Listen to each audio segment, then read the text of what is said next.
आप सभी का संवाददाता सम्मेलन में बहुत बहुत स्वागत है।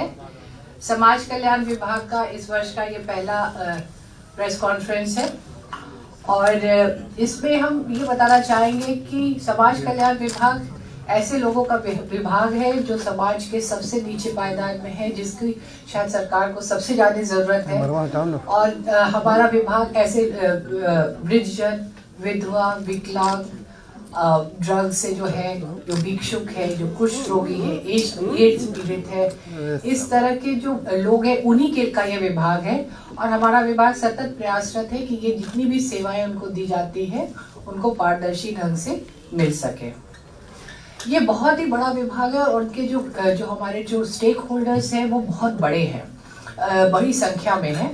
अगर हमारे 4 निदेशालय यहाँ काम करता है और अगर हम लोग चले तो सबसे पहले अगर हम सामाजिक सुरक्षा निदेशालय पे चले तो यहाँ पे हमारे पास हमारे जो बेनिफिशियरीज हैं वो 1,16,00,000 है।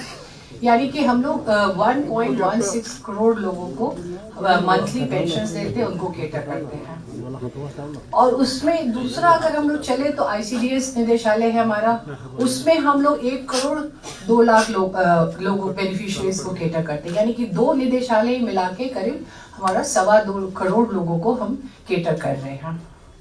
इसके अलावा हमारी जो बहुत ही सेंसिटिव है सोशल वेलफेयर, जिसमें children in conflict with law है and children in need of love and protection है, तो उनका जो है उनकी भी संख्या कम है, लेकिन ये बहुत ही महत्वपूर्ण सेक्शन है हमारा। उसमें करीब 4,000 बच्चे हैं हमारे पास। WDC है जो महिलाओं को केटर करता है एक्सक्लूसिवली वुमेन हेल्पलाइन के थ्रू, OSC के थ्रू, और वहाँ पे हम लोग करीब 70,000 महिलाओं को केटर करते हैं। तो अगर देखा जाए, और अभी बहुत सारी है हमारे, अगर हम विकलांग लोगों की बात करें तो इस बार UDID हम लोगों ने 71,000 से भी अधिक डिसेबल्ड को दिया है। तो अगर हम देखें तो करीब 3.5 करोड़ के करीब हम लोग को जनता के लोगों को हम लोग रीच करते हैं इस विभाग के द्वारा। तो हमें लगता है कि ये बहुत ही इम्पोर्टेंट रिस्पॉन्सिबिलिटी हमारे पास कि सभी को हम लोग किस तरह से ससमय सुविधा दे सके। तो ये 4 निदेशालय के जो महत्वपूर्ण काम है उसके बारे में तो सभी संबंधित डायरेक्टर्स आपको बताएंगे, लेकिन कुछ महत्वपूर्ण उपलब्धियों के बारे में हम आपको बताना चाहेंगे। पहली बात तो ये कि विभाग ये प्रयासरत है कि जितना भी टेक्नोलॉजी और जितना भी डिजिटाइजेशन और जितना भी नया सिस्टम ला सके, जिससे कि लोगों को DBT का अगर ट्रांसफर हो तो वो एकदम बिल्कुल ही पारदर्शी ढंग से ससमय से हो जाए। और यह सबको पता है कि अब 10 तारीख को, प्रत्येक महीने की 10 तारीख को बिना किसी हिचक के, बिना किसी प्रॉब्लम के सभी लाभार्थियों के खाते में करीब 1200 करोड़ रुपए से ऊपर हर महीने बिल्कुल एक क्लिक से चली जाती है। तो ये टेक्नोलॉजी हम लोगों ने, डिजिटाइजेशन का हम लोगों ने प्रयास किया है। आंगनवाड़ी सेंटर्स में अगर हम लोगों ने FRS सिस्टम जो भारत सरकार का है, पोषण ट्रैकर पे करते हैं, उससे हम लोगों ने बेनिफिशियरी का ट्रैकिंग किया है। यानी कि जो बेनिफिशियरी आ रहे हैं उस पे हम लोगों को उनका FRS करते हैं, फेशियल रिकग्निशन सिस्टम है, और उसके बाद ही उनको THR दिया जा रहा है। तो क्या हो रहा है कि एक्चुअल बेनिफिशियरी को एक्चुअल लाभ मिल रहा है। इसी साथ हम लोग हॉट कुक मील में भी ये प्रयासरत है कि ये शुरू हुआ, अभी थोड़ा सा शुरू हुआ है, बट फिर बेनिफिशियरी आइडेंटिफिकेशन उनसे भी किया जाएगा। लाइफ सर्टिफिकेशन भी बहुत ज़रूरी था, क्योंकि लास्ट लाइफ सर्टिफिकेशन जो हुआ था 2021 में हुआ था, तो उसके बाद नहीं हुआ है। तो हमारे जो अभी CSC के माध्यम से लाइफ सर्टिफिकेशन, जिसमें आधार का है और आइरिस दोनों का है, और जो लोग CSC सेंटर्स आ सकते हैं पहले उनको कर लिया था। मुझे लगता है अभी तक 70 लाख बेनिफिशियरीज का हो चुका है उनका वेरिफिकेशन।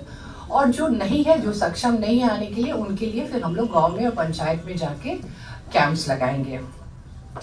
अगर हम लोग बात करें पोषण का, तो हमारा पोषण हम लोग THR भी देते हैं, हॉट कुक मील भी देते हैं, प्रेग्नेंट एंड लैक्टेटिंग मदर्स भी हमारे पास, किशोरियां भी है हमारे पास। तो उसका पोषण माह जो हुआ था अभी सितंबर और अक्टूबर में, तो उसमें हमारा बिहार को पूरे इंडिया में प्रथम स्थान मिला था, क्योंकि हम लोगों ने सबसे ज़्यादा आउटरीच एक्टिविटीज़ करके लोगों को अपने विभाग से जोड़ा, अपने कार्यक्रमों से जोड़ा, और उनको अवेयरनेस प्रोग्राम्स भी चलाया। 2 चीज़ और हम बात करना चाहेंगे। एक है हमारे स्किल्स का, जो WDC के माध्यम से करते हैं। उसमें बहुत बड़ी संख्या में लड़कियों को हम लोग ट्रेनिंग दे रहे हैं। करीब 21 तरह के हमारे स्किल्स है जिसमें हम दे रहे हैं, और ये सिर्फ ट्रेडिशनल ब्यूटिशियन और सिलाई कढ़ाई पे नहीं सीमित है। हम लोग उनको कंप्यूटर का भी दे रहे हैं, इलेक्ट्रिशियन का दे रहे हैं, मोबाइल रिपेयर का भी दे रहे हैं। तो एक वाइड बास्केट है इसका, और इसका बहुत पॉजिटिव इम्पैक्ट आ रहा है। हम जब स्किल सेंटर्स में जाते हैं तो देखते हैं कि लड़कियों में उत्साह है और एक अपने पैर पे खड़ा होने का एक एम्बिशन भी आ रहा है। और फाइनली एक ऑब्जर्वेशन होम की बात, एक और भिक्षुकों के बारे में बात करना चाहेंगे कि ये जो हमारा एक कार्यक्रम चल रहा है सक्षम के अंदर, इस पे हम भिक्षुकों को न सिर्फ उनका सर्वेक्षण कराते हैं बल्कि उसको हम लोग एक प्रोड्यूसर ग्रुप्स बनाते हैं उनका। और आज जो आप लोगों को फोल्डर्स मिला है और ये जो आप लोगों को झोला मिला है जिसपे सारी चीजें, वो उन्हीं के द्वारा बनाया गया है। तो ये हमारे भिक्षुक के प्रोड्यूसर्स ग्रुप है जो कर रहे हैं। ये अभी तक 10 जगह पे चल रहा था, लेकिन इसको हम लोग बढ़ा के अब 14 जिला इसी वित्तीय वर्ष में हो जाएगा और अगले वित्तीय वर्ष में शेष 14 में भी हो जाएगा। और भारत सरकार ने हमारी ये सक्सेसफुल स्कीम को देख के अपनी भी स्कीम लेके आई है, स्वाइल योजना जिसको कहते हैं, जिसमें वो हमको वित्तीय सहायता दे रही है, और ये बिहार सरकार से भी उन्होंने सीखा है। और दो है हमारा जिसपे अभी फोकस है हमारे आंगनवाड़ी सेंटर्स में। एक तो आप लोगों ने पोशाक का कल परसों ही मंत्री जी ने किया है, तो सभी बच्चों को पोशाक का जीविका की दीदियां बनाएगी। तो एक सिम्बायोटिक रिलेशनशिप हम लोगों ने बनाया है जीविका के साथ, ताकि बच्चों को मिल सके। इसके बारे में आप लोग जानते ही हैं। लेकिन एक जो हमारा इस बार स्पेशल फोकस है वो है प्री स्कूल एजुकेशन पे।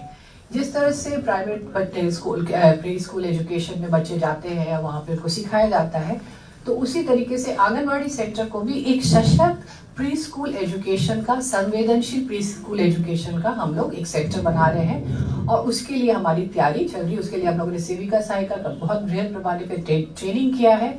अब उनको किट दिया जाएगा और इससे एक बच्चों को एक शिक्षा मिल जाएगी। न सिर्फ पोषण मिलेगा पर शिक्षा भी मिलेगा। और फाइनली मेरा है ऑब्जर्वेशन होम्स के बारे में बताना चाहेंगे। ये हमारा बहुत ही सेंसिटिव इशू है। हमारे बच्चे हैं जो लॉ से कॉन्फ्लिक्ट में हैं, और हमारा 2 तरह का होता है, इंस्टीट्यूशनल केयर होता है और नॉन इंस्टीट्यूशनल केयर होता है।